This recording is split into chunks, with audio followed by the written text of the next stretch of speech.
Welcome to Live, Life Inspired Views for Every Day. My name is Chris Meyer, and I'm a curious soul. Last week, I told Norwegian folk tales in the elementary schools and at the Höstfest in Minot, North Dakota.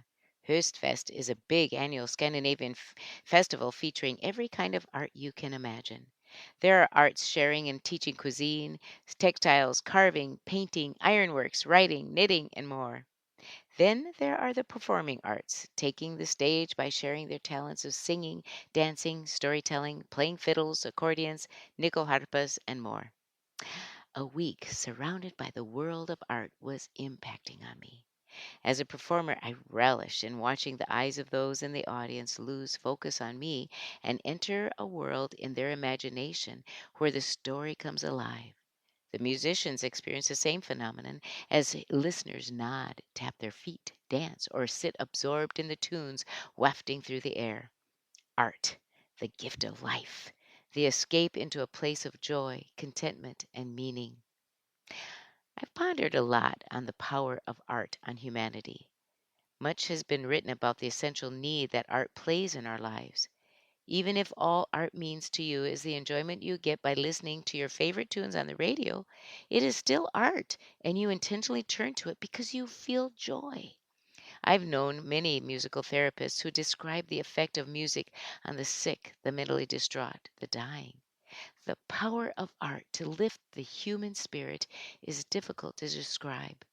Why do we stand in front of a painting in a museum and just stare at it, taking in all the nuances, the colors, the shapes, and the feelings evoked within us just by looking at it?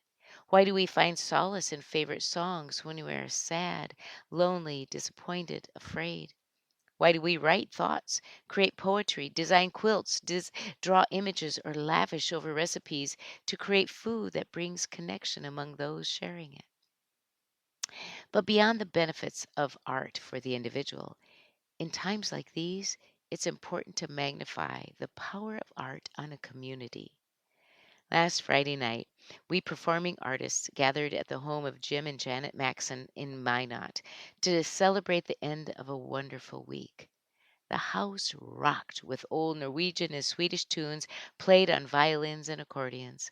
There was singing, dancing, and wonderful conversations, along with delightful foods, spirits, and a bit of akvavit. The profound sense of community when sharing art together releases an essential energy that helps us rise above the darkness that these last months have spread over so many people. Art can create a sense of community between those of all ages, faiths, cultures, educational levels, experiences, and even political beliefs. As I mentioned, we spent the mornings last week performing at the Minot schools. Many of us shared the experience of running into some of the students later in the mall or grocery stores. When they would see us, you could tell they felt that we must remember their names, know where they were born, whatever they told us about their grandmas and stuff like that. Art brings people together, and you feel connected, magically familiar with each other. Powerful. It's like the Zulu greeting, Sawubona. I see you. Art brings us together, gives us a sense of knowing each other. This morning, I read some disturbing headlines in the news. It just made the world feel dark and cloudy. But then, in the next moment, I recollected hearing Ross Sutter and Art Bjornfeld playing accordion and guitar while singing "There's No Norwegians in Dickeyville." Just like that, my world brightened again. Whatever the headline in the news, recalling that performance put a smile on my face and hope in my heart that light will win over darkness. That's the power of art. A week ago, I received this from our good friend Tony Koloff. He wrote, "Your recent podcast on not surviving without art hit home again. For me, it's musical art, and it's thousands of songs and lyrics within them. For almost 61 years, the musical art that has sustained me was and is recorded in a titled song, Without a Song by Frank Sinatra. It was one of the first records released by Frank Sinatra's newly formed entrepreneurial venture record company, Reprise. I was working my first ever job, radio job, part time weekends in 1961 at KSMN AM 1010 radio in Mason City, Iowa, and going through and listening to stacks of promotional 45 RPM records and discovered this one. It was never played on radio, never became a hit, and this rare promotional record was one of only a few produced. But this song hit me because the lyrics related to my feeling that life would not be worth living without a song. I have attached it to this email for you as an example of a song of musical art you can't live without. I listen to it often for soothing thoughts and inspiration in giving gifts of music on the air. Hmm. You know, I thought that was an amazing testimony to the power of the arts in our lives. Because look how a song affected a man for over 61 years. To this day, it brings peace and an understanding that he cannot live without a song.